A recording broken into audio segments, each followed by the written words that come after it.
Hello বন্ধুরা, আসসালামু আলাইকুম। যেটি দেখছেন এটি কাউকে চেনানো লাগবে না, সবাই এটি চেনেন। তো আজকে টমেটোর একটা প্রিপারেশন নিয়ে এসেছি। তো টমেটো কেন খাবেন সেটা আগে জানা দরকার।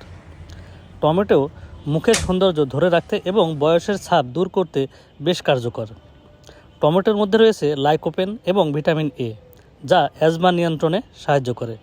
যাদের হাড় দুর্বল তারা টমেটো খেতে পারেন। রোগ প্রতিরোধ ক্ষমতা বাড়াতে এর জুড়ি নেই। এগুলো ছাড়াও নানাবিধ উপকার কিন্তু এই টমেটোতে রয়েছে। তো আজকে আমি আপনাদের সামনে এই টমেটো ভর্তা কিভাবে খাওয়া যায় সেটাই নিয়ে এসেছি। তো টমেটো ভর্তা অনেকভাবে খাওয়া যায়, কিন্তু আজকে আপনাদের দেখাবো আমি টমেটোটা পুড়িয়ে তারপরে ভর্তা করা। এতে আপনার মুখে যদি কোনো রুচি না থাকে তাহলে অবশ্যই আপনার মুখে রুচি ফিরে আসবে, কারণ এটি অত্যন্ত সুস্বাদু হয়।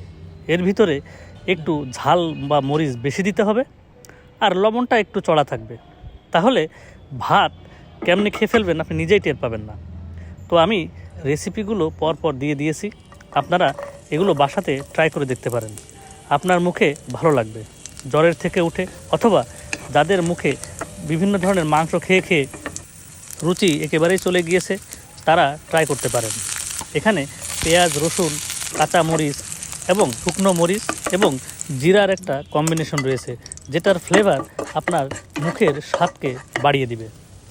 তো টমেটোগুলো পোড়ানো হয়ে গেছে। আমি এখন টমেটোগুলো ওই যে ছালটা ছাড়িয়ে নিচ্ছি। দেখুন খুব সুন্দরভাবে ছালটা ছাড়ানো হয়ে গেছে। আর এর ভিতরে ধনেপাতা দিলে, এতগুলো আইটেম আসলে দিলে আপনার স্বাদ অবশ্যই হবেই, এর কোনো ভুল নেই।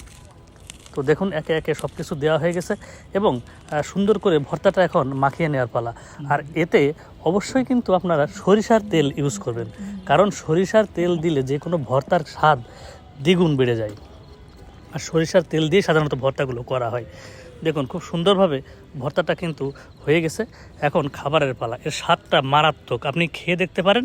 দেখুন অসাধারণ একটা লুক চলে এসেছে। ধন্যবাদ সবাইকে।